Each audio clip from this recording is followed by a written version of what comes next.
तो अब हमारी थोड़ी देर पहले एडिशनल एसपी वहाँ से जो हैं जिम्मेदार, उनसे बात की। उन्होंने कहा कि हाँ सर, आर्म्स जो इस्तेमाल है वो भी मिला, हथियार भी मिला और एक शूटर पकड़ा भी गया।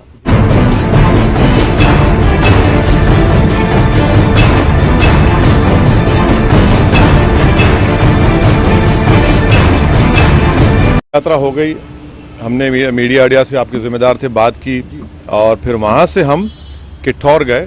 किठौर से हम, मेरे ख्याल से हमने 3 बजे से 3:45-3:50 तक हमने वहाँ पर पैदल दौरा किया। फिर हमारे नुमान रोफिल साहब के घर में हम गए, वहाँ पर थोड़ा बहुत लंच का, चाय का इंतज़ाम था, करके नमाज पढ़े और वहाँ दिल्ली आने के लिए जब हम इस पिलखुवा के पास जो टोल गेट है वहाँ पर हम पहुँचे, हमारे साथ 4 गाड़ियाँ थी। हमारी गाड़ी के सामने हाजी साहब की टाटा सफारी थी जो पीछे आपके, और हमारी गाड़ी के पीछे और 2 फॉर्च्यूनर थे। तो जैसा हम टोल गेट के करीब गाड़ी स्लो हो जाती है, बैरिकेड होता है, तो एक बड़ी धाम से आवाज़ आई। तो हम बोले क्या हुआ? फिर दूसरी आवाज़ आई। तो हमारे साथ जो गाड़ी में हमारे दोस्त गाड़ी चला रहे थे, यामीन खान, बोले भाई हमला हो रहा, हमला हो रहा। तो हमारी गाड़ी से उन्होंने बड़ी क्विक थिंकिंग से इस गाड़ी को पुश किया, ये सफारी को, और वहाँ से निकले। फिर और एक आवाज़ आई, जब हम निकल रहे थे एक और आवाज़ आई। तो मेरे ख्याल से 3 से 4 राउंड की फायरिंग हुई। हमारी गाड़ी के लेफ्ट साइड के ऊपर 2 होल्स के निशान है, एक गोली शायद, और एक निशान है लेफ्ट साइड मडगार्ड के ऊपर। हम जब गाड़ी से आगे बढ़े तो हमारा, क्योंकि हमारी गाड़ी से गाड़ी को हमने पुश किया, मारा, राइट साइड का टायर पंक्चर हो गया। फिर एक वहाँ एक फ्लाईओवर है, वहाँ पर गाड़ी रोककर हम इस गाड़ी में बैठ गए और दिल्ली को आगे, क्योंकि हमको लगा कि रेकी कर रहे थे, फॉलो कर रहे थे हमको। हमारे जब ये हमला हो रहा था, हमारे पीछे जो फॉर्च्यूनर थी जिसमें हमारे एक्स मेयर माजिद थे, उसके ड्राइवर ने एक शूटर पर गाड़ी चलाई, चढ़ा दी एक पर। जो रेड हुडी पहना था, 2 लोग थे, रेड हुडी पहना था, एक वाइट जैकेट। तो जो रेड हुडी पहना हुआ था उसके ऊपर गाड़ी चलाई, उसके पैर पर चलाई, वो गिरा। तो जो वाइट जैकेट पहना था वो उल्टा उन 2 फॉर्च्यूनर पर गोली चलाया।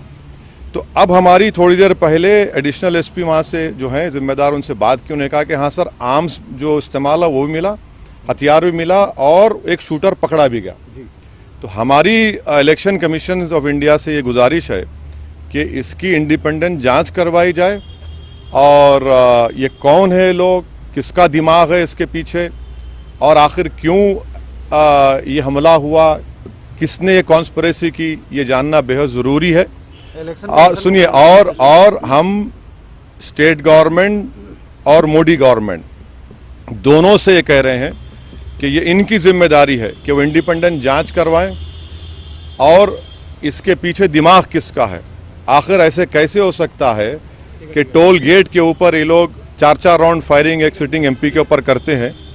हम तो अल्हम्दुलिल्लाह कुछ नहीं हुआ, हमको खैरियत से हैं, मगर अल्लाह बचाना जब चाहता है तो कोई कुछ नहीं कर सकता।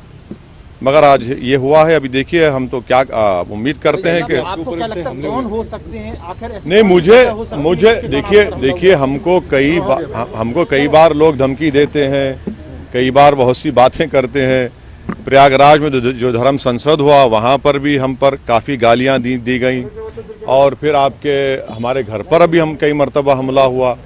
तो अब ये सरकार का काम है कि इंडिपेंडेंट जांच करवाएं और इसका सही तरीके इनको पकड़ा जाए।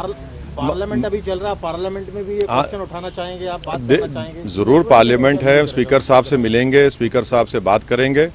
हम इलेक्शन कमीशन को भी लेटर लिख रहे हैं, और सरकार जो स्टेट गवर्नमेंट और सेंट्रल गवर्नमेंट से भी करेंगे। मगर अल्हम्दुलिल्लाह अल्लाह करम में खैरियत से। ये ना सिर्फ कंडेमनेबल है, बल्कि तो सबको सोचना पड़ेगा कि आखिर ये कौन लोग हैं जो इतनी हिम्मत करके गोली भी चला रहे हैं और ये सब हरकतें कर रहे हैं। सर, इलेक्शन से ठीक पहले ये सब क्या दर्शाता है? हाँ, इलेक्शन से ठीक अब नहीं मालूम मुझे। अगर ये लोग, ये मारने वाले अगर ये समझ रहे हैं कि हम पीछे हट जाएंगे, हम डर जाएंगे, हम शुरू दिन से कह रहे हैं कि जब तक हमको अल्लाह जिंदा रखेगा हम जिंदा रहेंगे, जिस दिन हमारा वक्त आएगा हम चले जाएंगे। मगर इस तरह के बुज़दिली की हरकतों से, इस तरह से गोली चलाने से हमारे ना हौसले और हिम्मत में कमी आएगी, बल्कि इंशाल्लाह और हौसले हिम्मत बढ़ेगी। और हमारा मानना है कि जब अल्लाह बचाना चाहता है, मगर ये कौन ताकतें हैं और कैसे उत्तर प्रदेश में ये इस तरह की हरकत हो रही है, ये तो जनता को भी देखना है।